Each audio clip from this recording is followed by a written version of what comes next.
নমস্কাৰ। বৰ্ণালীৰ বৰ্ণিল পৃষ্ঠালৈ আপোনালোক সকলোকে পুনৰ এবাৰ আদৰণি জনাইছোঁ। আজি পাঠ কৰিব লৈছোঁ ময়ূৰাক্ষী উপন্যাসখনৰ ৪ৰ্থ খণ্ড। মই যাৰ সৈতে মোৰ শৈশৱ কটাইছোঁ তেওঁলোক কেনেকুৱা? জন্মৰ সময়তেই মোৰ মাৰ মৃত্যু হৈছিল, গতিকে মাৰ কথা একোৱেই নাজানো। তেওঁ দেখিবলৈ কেনেকুৱা আছিল সেইটোও নাজানো। অবিশ্বাস্য হ'লেও সত্য যে তেওঁৰ কোনো ফটো নাই। দেউতাৰ মৃত্যু হৈছিল মোৰ ৯ বছৰ বয়সত। তেওঁৰ কথাও তেনেকৈ মনত নাই। তেওঁৰ কথা মনত পৰিলেই এখন উদ্বিগ্ন মুখ মনলৈ আহে। সেই মুখত ডাঙৰ ডাঙৰ দুটা চকু, গধুৰ চশমাৰে ঢাক খাই থকাৰ বাবে সেই চকুৰ ভাষাও ঠিক বুজি পোৱা নাযায়। এনেকুৱা লাগে যেন ডাৱৰৰ মাজৰ পৰা কোনোবাই মোক চাই আছে। দেউতাই উদ্বিগ্ন মাতেৰে কয়, "কিয়? তোৰ কি হৈছেনো? গাটো ভাল নহয় নেকি? মইতো যিমান পাৰোঁ কৰিছোৱেই। তাতে ল'ৰা ছোৱালী চোৱা চিতা কৰাৰ নিয়ম নীতিও মই নাজানো। কি যে সমস্যাত পৰিলোঁ। তোৰ অসুবিধাটো কি কচোন? পেট বিষাইছে নেকি?" দেউতাৰ হয়তো ধাৰণাই আছিল যে শিশুৰ এটাই মাত্ৰ সমস্যা, পেটৰ বিষ। সিহঁতে যেতিয়া মন মাৰি বহি থাকে তেতিয়া বুজিব লাগে যে সিহঁতৰ পেটৰ বিষ হৈছে। গভীৰ ৰাতি সাৰ পাই কোনো শিশুৱে যদি কান্দি থাকে তেতিয়া বুজিব লাগে যে নিশ্চয় তাৰ পেটৰ বিষ। দেউতাৰ পৰা কিমানবাৰ যে শুনিছোঁ, "কিয় হিমু, তোৰ পেট বিষাইছে নেকি? মুখখন ইমান ক'লা পৰি আছে কিয়? কোনখিনিত বিষাইছে চাওঁ?" দেউতা যে এজন পাগলৰ দৰে মানুহ আছিল সেইটো বুজিবলৈ মোৰ দেৰি নালাগিল। শিশুসকলৰ বোধশক্তি ভাল। পাগল নহ'লে নিজৰ ল'ৰাৰ নাম কোনোবাই হিমালয় ৰাখেনে? এদিন মোক স্কুলত নামভৰ্তি কৰাবলৈ লৈ গ'ল। হেড ছাৰে গহীনাই সুধিলে, "ল'ৰাটোৰ নাম কি ক'লে?" "হিমালয়।" "হয়, আহমদ বা মহম্মদ এইবোৰ কিবা আছেনে?" "নাই, কেৱল হিমালয়।" হেড ছাৰে অত্যন্ত গম্ভীৰ মাতেৰে ক'লে। "অ' আচ্ছা।" দেউতাই উৎসাহেৰে ক'লে, "মানুহৰ নাম যেতিয়া নদীৰ নামেৰে হয়, ফুলৰ নামেৰে হয়, গছৰ নামেৰে হয়, তেতিয়াহ'লে হিমালয় নামেৰে নাম হ'লে দোষ কি? হিমালয় নাম ৰখাৰ কিবা বিশেষ তাৎপৰ্য আছে নেকি?" "নিশ্চয় আছে, যাতে এই ল'ৰাটোৰ হৃদয় হিমালয়ৰ দৰেই ডাঙৰ হয়, সেইবাবেই এই নাম।" "তেনেহ'লে নামটো আকাশ নাৰাখিলে কিয়?" "আকাশটো আৰু ডাঙৰ।" "ডাঙৰ হ'লেও সি পৃথিৱী স্পৰ্শৰ বাহিৰত, কিন্তু হিমালয়ক স্পৰ্শ কৰিব পাৰি।" "বেয়া নাপাব, এই নামেৰে ল'ৰাটো স্কুলত নামভৰ্তি কৰিব নোৱাৰিম।" "এনেকুৱা কোনো আইন আছে নেকি যে হিমালয় নামৰ ল'ৰাই স্কুলত নামভৰ্তি কৰিব নোৱাৰিব?" "আইন চাইন মই নাজানো। মুঠতে এই ল'ৰাটো মোৰ স্কুলত নলওঁ।" "কিয়?" "চিট নাই।" "প্ৰথমতে দেখোন চিট আছে বুলি কৈছিল, এতিয়া নাই।" "শিক্ষক হৈ মিছা কথা কৈছে। ইয়াততো কোনো কাৰণতেই ছাত্ৰৰ নামভৰ্তি কৰোৱা উচিত নহয়। ল'ৰাই মিছা কথা ক'বলৈ শিকিব।" "খুব ভাল কথা, তেনেহ'লে এতিয়া যাওক।" এই দীৰ্ঘ কথোপকথনৰ একোৱেই মোৰ মনত নাই। মনত থকাৰ কথাও নহয়। দেউতাই প্ৰতিটো কথা লিখি ৰাখিছিল বাবে ক'ব পাৰিলোঁ। দেউতাৰ মাজত গৱেষণাধৰ্মী একোটা স্বভাৱ আছিল। অতি সৰু কথাও তেওঁ বহীৰ পাতে পাতে পৰিষ্কাৰ আখৰেৰে লিখি থৈ গৈছিল। তেখেতৰ শিক্ষা আছিল ইণ্টাৰমিডিয়েট পৰ্যন্ত। ইণ্টাৰমিডিয়েট পৰীক্ষা দিয়াৰ পিছত কাজিয়া কৰি ঘৰৰ পৰা ওলাই আহে আৰু কাহানিও ঘূৰি নগ'ল। জীৱিকাৰ বাবে ঠিক কি কৰিছিল সেইটো ভালকৈ জনা নাযায়। জ্যোতিষবিদ্যা, সমুদ্ৰজ্ঞান, লক্ষণ বিচাৰ এই জাতীয় কিতাপৰ স্তূপ দেখি এনে লাগে হয়তো তেওঁ মানুহৰ হাত চাত চোৱা কাম কৰিছিল। এটা প্ৰেছৰ লগতো জড়িত আছিল। তেখেতে কেইবাখনো সহায়িকা পুথি লিখিছিল। নোটছ অন প্ৰৱেশিকা সমাজবিদ্যা এই ধৰণৰ কিতাপ। তেখেতৰ পৰিয়ালৰ কাৰো লগতে তেওঁৰ যোগাযোগ নাছিল। দেউতাৰ মৃত্যুৰ পিছতহে মই তেওঁলোকৰ সম্পৰ্কে জানিব পাৰিছিলোঁ। গুৰুতৰ অসুস্থ অৱস্থাত দেউতাই তেওঁৰ ডাঙৰ ভনীয়েকলৈ এখন চিঠি লিখি জনাইছিল যে তেওঁৰ মৃত্যু হ'লে মোক যেন মোৰ মাৰ ঘৰলৈ পঠাই দিয়া হয়। এইটোৱেই তেওঁৰ নিৰ্দেশ, ইয়াৰ অন্যথা যেন নহয়। চিঠি পোৱাৰ পিছতেই দেউতাৰ ফালৰ আত্মীয় স্বজনেৰে আমাৰ সৰু ঘৰটো ভৰি পৰিল। তেতিয়াই মই মোৰ ককাক প্ৰথম দেখা পালোঁ। সুঠাম স্বাস্থ্যৰ ঠকঠকীয়া বগা ৰঙৰ এজন মানুহ। চেহেৰাৰ কোনোবাখিনিত যেন জমিদাৰ ভাৱ। তেওঁ মোৰ মুমূৰ্ষু দেউতাৰ হাতত ধৰি কান্দো কান্দো মাতেৰে ক'লে, মোৰ ভুল হৈছে। মই তোৰ ওচৰত ক্ষমা বিচাৰিছোঁ। যথেষ্ট পাগলমি হ'ল। আৰু নহয়।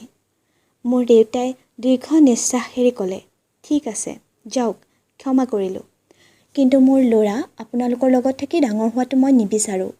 সি তাৰ মোমায়েকহঁতৰ ওচৰলৈ যাব। তাৰ মোমায়েকহঁত আমাতকৈ বেছি ভাল নেকি?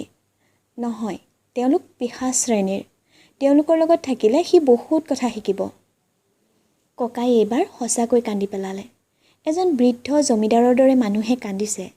এই দৃশ্য সঁচাকৈয়ে বৰ অদ্ভুত। তেওঁ কান্দি কান্দি ক'লে, তই এটা পাগল। তোৰ ল'ৰাটোকো তই পাগল বনাব বিচাৰিছ? এই বিষয়ে মই আৰু আপোনাৰ লগত কথা পাতিব নিবিচাৰোঁ। আমাৰ আত্মীয় স্বজনসকলে অত্যন্ত বিস্ময়েৰে আমাৰ ঘৰৰ সাজ সজ্জা চোৱাত লাগিল। ইয়াৰ মাজে মাজে ককাই দেউতাৰ লগত কিছু কথা বতৰা পাতিলে। যেনে, ঢাকাত কিমান দিনৰ পৰা আছ? প্ৰায় 3 বছৰ। ইয়াৰ আগত ক'ত আছিলি? সেইটো আপোনাক কি দৰকাৰ? তোৰ মাৰ যেতিয়া অসুস্থ আছিল তেতিয়া সকলো খবৰ কাগজত তোৰ ফটো ছপাই বিজ্ঞাপন দিছিলোঁ। খবৰ কাগজ মই নপঢ়োঁ। তেনেকুৱাতে মোৰ ডাঙৰ পেহাই মোক হাতেৰে ইংগিত দি মাতিলে। আদৰেৰে সুধিলে, বাবু, তোমাৰ নাম কি? মই ক'লোঁ, হিমালয়। সকলোৱে ইজনে সিজনৰ মুখলৈ চালে। ককাই দুখ মনেৰে সুধিলে, ল'ৰাৰ নাম সঁচাকৈ হিমালয় ৰাখিছ নেকি? অঁ। দেউতাৰ সমস্ত আপত্তি অগ্ৰাহ্য কৰি তেওঁক এখন ডাঙৰ ক্লিনিকত ভৰ্তি কৰোৱা হ'ল। আপত্তি কৰিব পৰা অৱস্থাও তেওঁৰ নাছিল। মাত কথা প্ৰায় বন্ধ হৈ গৈছিল। দুই এটা সৰু সুৰা কথা কওঁতেও তেওঁৰ বহুত কষ্ট হয়। তেওঁক চিকিৎসাৰ বাবে বাহিৰলৈ নিব লাগিব এনেধৰণৰ কথাও শুনিবলৈ পোৱা গ'ল। কিন্তু দেউতাই তেওঁলোকক সেই সুযোগ নিদিলে। ক্লিনিকত ভৰ্তি হোৱাৰ 9 দিনৰ দিনা তেওঁৰ মৃত্যু হ'ল। যাক সজ্ঞান মৃত্যু বোলে।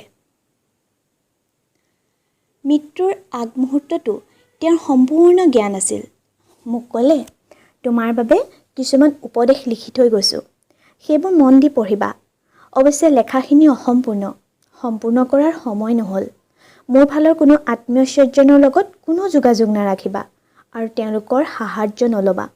অৱশ্যে 16 বছৰ পিছত তুমি যদি ভাবা মোৰ সিদ্ধান্ত ভুল, তেতিয়া তুমি নতুনকৈ সিদ্ধান্ত ল'ব পাৰিবা। ইয়াৰ আগলৈকে মামাহঁতৰ লগতে থাকিবা। মনত ৰাখিবা, তোমাৰ মামাহঁত পিশাচ শ্ৰেণীৰ। অসুৰ প্ৰকৃতিৰ মানুহৰ সংস্পৰ্শত নাহিলে মানুহৰ সদ্গুণ সম্পৰ্কে ধাৰণা নহ'ব। এনেকুৱাতে ডাক্তৰে ক'লে, অনুগ্ৰহ কৰি আপুনি মনে মনে থাকক, শুবলৈ যত্ন কৰক। দেউতাই শীতল মাতেৰে ক'লে, প্ৰতিপদ আৰম্ভ হৈ গৈছে। দ্বিতীয়াত মোৰ মৃত্যু হ'ব। গতিকে মোক বিৰক্ত নকৰিব। আটাইতকৈ দৰকাৰী কথাটোৱেই মোৰ ল'ৰাক কোৱা হোৱা নাই।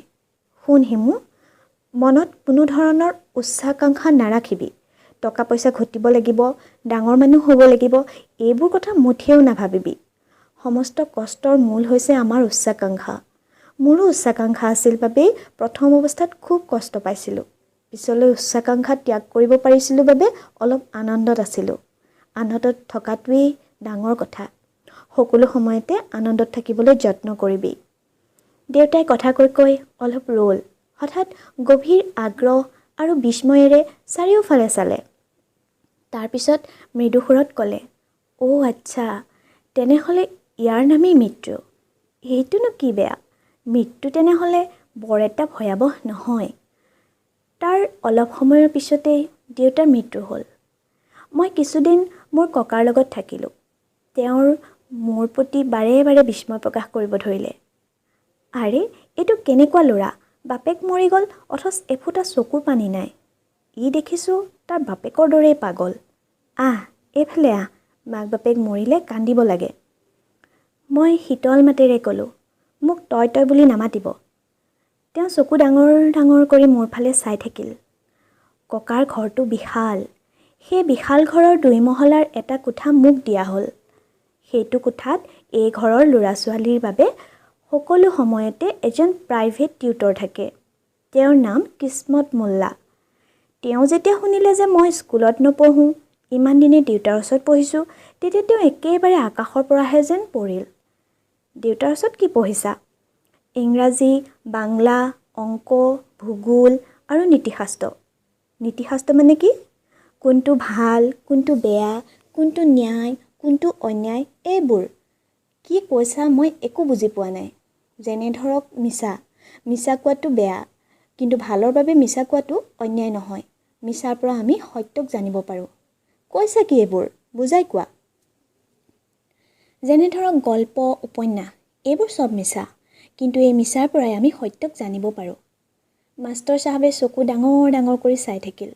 নিজকে খুব বেগেৰে নিয়ন্ত্ৰণ কৰি ক'লে, অমাৱস্যাক ইংৰাজীত কি কয় জানানে? জানো, অমাৱস্যা হ'ল নিউ মুন।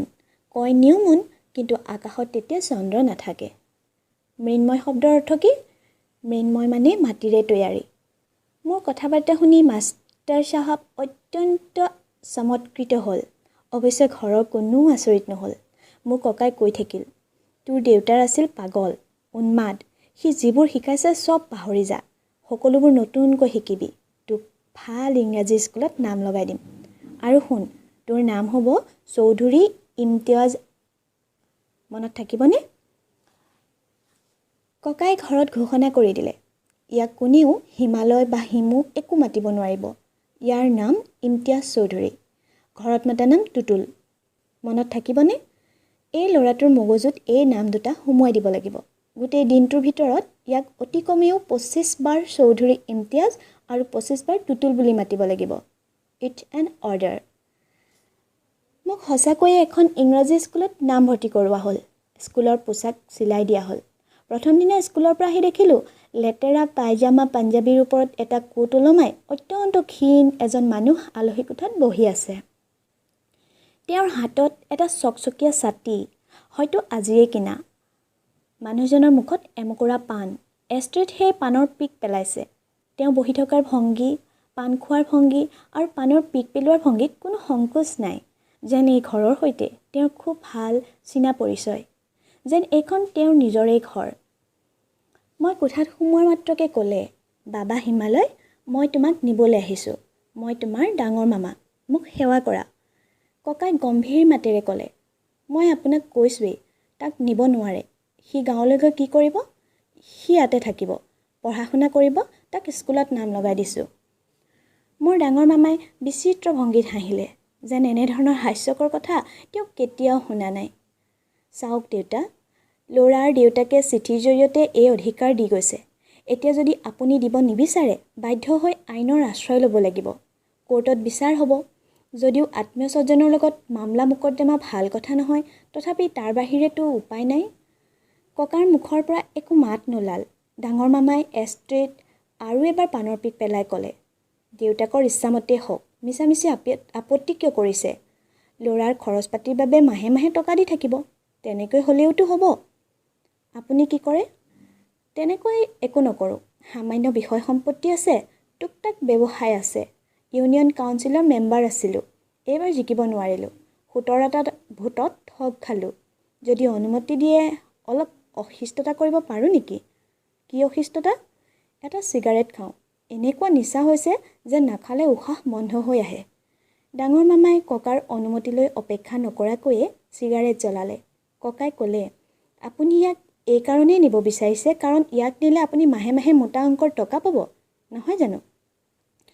ডাঙৰ মামাই অত্যন্ত বিস্মিত হোৱাৰ ভংগী কৰি ক'লে, এই হাতৰ 5 আঙুলিৰ ভিতৰেৰে বহুত টকা গৈছে, বহুত টকা আহিছে। টকা মোৰ বাবে একোৱেই নহয়। তেজৰ টানত পৰিহে আহিছোঁ। তেজৰ টান বৰ বেলেগ বস্তু দেউতা। এই যে ভণ্টিক বিয়া দিলোঁ, তাৰপিছত আৰু কোনো খবৰ নাই। কিমান যে কষ্ট পাইছোঁ। কোনো চিঠি পত্ৰ নাই। আজি শুনো ইয়াত আছে, কালি শুনো আন ক'ৰবাত আছে। কিমান যে কষ্ট। যি নহওক, হিমালয় বাবাক দেখি মনত শান্তি পাইছোঁ। হয়নে বাবা, তোমাৰ নাম সঁচাকৈ হিমালয় নেকি? মই কিবা কোৱাৰ আগতেই ককাই ক'লে, নহয়, তাৰ নাম চৌধুৰী ইমতিয়াজ।